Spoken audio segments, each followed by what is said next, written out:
Congressman, during the campaign, the president-elect essentially laid out something that looks to me like outsourcing surveillance. He said about Russian hacking, "I'd love to have that power." And he encouraged the Russians to hack Secretary Clinton's emails and suggested they be provided to the press. But we're now in a different period. He's the president-elect.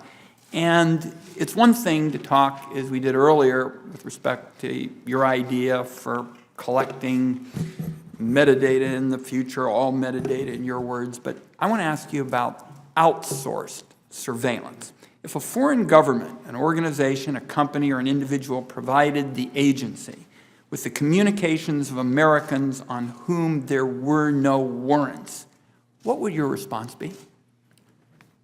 Senator, this is a complex question that you've asked. I understand that there are policies in place, I believe at the agency, it may even be at the Department of Justice with respect to this very issue. If I can step back and tell you that, look, it is not lawful to outsource that which we cannot do under, that the agency cannot do under its laws. That is, but that's be not too the clever question. by half. You can't request the information from a foreign government. We understand that. But the question is, what happens if it's provided to you, especially since it's being encouraged?